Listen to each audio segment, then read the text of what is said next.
Starting today, if you want to get on a plane without your passport, you have to make sure your license or ID has one of these in the top right corner.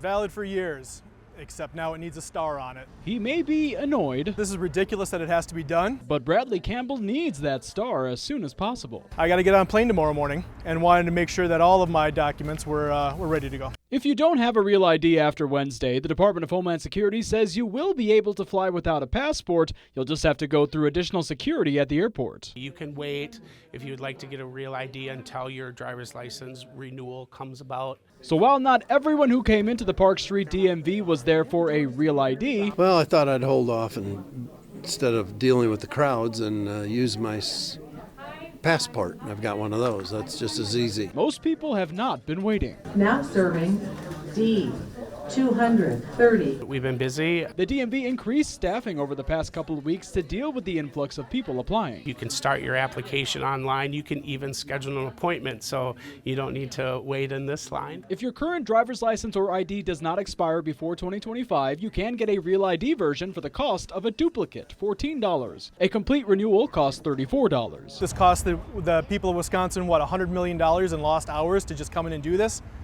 Thank you, fear-mongering politicians, for costing just us all that money. Hour and a half out of my day. But the line went smoother for him here than it might have without the real ID at the airport. They deal with all sorts of issues all day. They were fantastic in there. They're efficient. They're helpful. They were great. Along with real IDs and passports, tribal nation IDs will also be acceptable at airport screenings. Reporting in Madison, Armand Rama, News 3 Now.